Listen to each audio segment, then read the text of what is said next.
የኪነ ጥበብ ሰው አታለች። ከህፃናት እስከ አዋቂ የሚወደደው ተወዳጁ ኮሜዲያን አርቲስት ነፃነት ወርቅነህ ህልፈተ ህይወትን ተከትሎ የተሰማንን ሀዘን እየገለጽን ለቤተሰቦቹ ለወዳጆቹ መጽናናትን እንመኛለን። ነፂ ከጥቂት ሳምንት በፊት እንደዚህ ብሎ ነበረ። እቺ ፎቶ ለማስለቀሻ አሪፍ ናት። ከላይ እንግዲህ እንደምትመለከቱት በኢንስታግራም ገጹ ላይ ይህንን ፎቶ ለቆ እንግዲህ ካፕሽን ላይ እቺ ፎቶ ለማስለቀሻ አሪፍ ናት ብሎ ለቆም ነበረ። እናም እንደሚሞት አስቀድሞ ታውቆት ነበረ። እናም በተጨማሪ ከተወሰነ ቀናት በፊት ይህንን መልእክት ጽፎ ነበረ። ፍቅር ሰው ሲሞት እንኳን አይጠፋም፣ ወደ ኋላ ይቀራልና የማንቋቋመው ይሆናል። እና ሰሞኑን እንግዲህ የሚለቃቸው ጽሁፎች እጅግ በጣም ልብ የሚነኩ ነበሩ። የሱን ህልፈተ ህይወት ተከትሎ የተለያዩ ሰዎች የተለያዩ አስተያየቶችን ሰጥተዋል። ከኮሜዲያን እሸቱን ጀምር። እንግሊዝ ሀገር ለስራ በነበርኩበት በድንገት መኪና ውስጥ እየተጓዝኩ በሰማሁት ዜና ክፉኛ ደነገጥኩ። የዜናው ትክክለኛነት ለመካድ ሞክርኩ።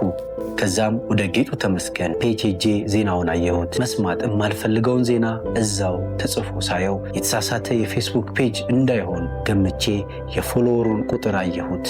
1.6 ሚሊዮን ተከታይ ያለው ትክክለኛው የጌጡ ተመስገን ገጽ ነው። ለማረጋገጥ የቀድሞውን የኤቢሲ ዋና ስራ አስኪያጅ ሳሚ ጋር ደወልኩና ገና ስልኩን ሲያነሳው ሳቅ እየተናነቀው እያለቀሰ ሄለው አለኝ። ሳሚ የሰማሁት ዜና ልክ ነው ወይ? ነፃነት ምን ሆነ አልኩት። እንባውን እየታገለ እውነት ነው ሼ አርፏል አለኝ።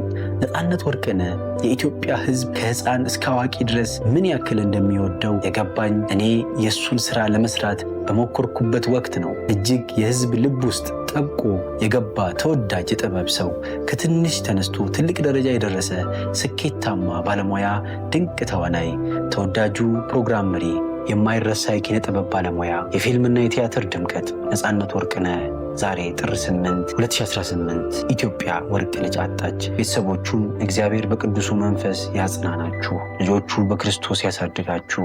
የእሱን ነፍስ አባ መቃርትና አባ አንድራኒቆስ በምልጃቸው በአጸደ ገነት ያሳርፉት ይላል። እንግዲህ የተወዳጁ የኮሜዲያን እሸቱ ጽሑፍ። በዓለም የኮሜዲያን ንጉሥ ቻርሊ ቻፕሊን በአንድ ወቅት እንዲህ ብሎ ነበር። ማንም እምባዬን እንዳያይብኝ ሁሌ ዝናብ ውስጥ መራመድ እወዳለሁ። ይህ አባባል ለቀልድ የተነገረ ሳይሆን ከሳቅ ጀርባ ስላለው የኮሜዲያኖች ስውር ህመም የሚናገር ጥልቅ እውነት ነው። በዓለማችንም ሆነ በሀገራችን ያሉ ብዙ ኮሜዲያኖች የራሳቸውን ህመም ደብቀው የውስጣቸውን እንባ ውጠው ለእኛ ፈገግታቸውን ሲያድሉን ኖረዋል።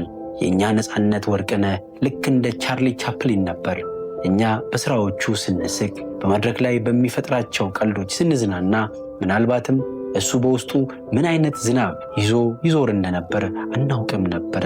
ህመሙን በፈገግታ ታፍኖ የራሱን ጭንቀት ወደ ጎን ትቶ የእኛን ጭንቀት ለማቅለል የኖረ፣ ህመሙን ደብቆ ፈገግታውን ያካፈለን የዋህ ነፍስ ነበረ።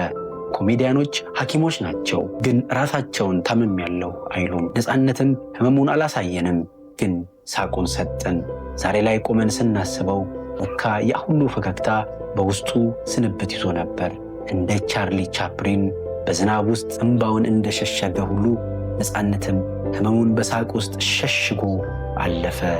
ላሳቀን ሳቅ፣ ለሰጠን ደስታና ለነበረው ቅንነት ዋጋውና ክብሩ እጥፍ ነው።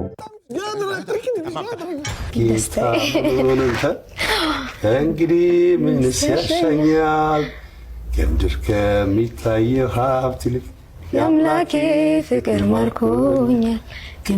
የምድር ዝና ከበሬታ አላፊ ነው ትቼዋለሁ። የአምላኬ ክብር ባለበት የኔስ አገር በሰማይ ነው። ቃሉ እንደሚናገረው ሃሌሉያ። በብዙዎች ዘንድ የሚወደደው አንጋፋው ድምፃዊ ቴዎድሮስ ካሳሁን ወይም ቴዲ አፍሮ በዚህ ድንቅ አርቲስት አሟሟት የተሰማውን ጥልቅ ሐዘን እንዲህ ባለ መልኩ ገልጿል። በተለያዩ የቲያትር መድረኮችና በበርካታ ፊልሞች ላይ ባሳየው የትወና ጥበብ እንዲሁም በቴሌቪዥን የመዝናኛ ፕሮግራም በህዝቡ ዘንድ ከፍተኛ ተወዳጅነትና አድናቆትን ባተረፈው አርቲስት ነፃነት ወርቅነህ ህልፈተ ህይወት የተሰማኝን ጥልቅ ሐዘን ለመግለጽ እወዳለሁ። በዛሬው ዕለት በተሰማው ህልፈተ ህይወት በደረሰው ሐዘን ለቤተሰቦቹ፣ ለወዳጆቹ፣ እና ለመላው አድናቂዎቹ መጽናናትን እመኛለሁ። ፈጣሪ ነፍሱን በአጸደ ገነት እንዲያኖረው ከልብ እመኛለሁ። ነፍስ ይማር። ኢትዮጵያ ለዘላለም ትኖር። ፍቅር ያሸንፋል። እና ሙያዬን በጣም ነው የምወደው። እኔ አብሮኝ ያደገ ነገር ነው። በጣም ደስ ብሎኝ ነውና ሁሌ ስለሱ ነው ማስበው። በቃ አይምሮዬ ስለ ሙያው ነው የሚያስበው እና አነባለሁ። ደግሞ በጣም አነባለሁ። ማንበብ ምናምን ደስ ይለኛል። ስለዚህ ስታነቢ ከማየትና ከማንበብ ማንበብ ነው የሚሻለው።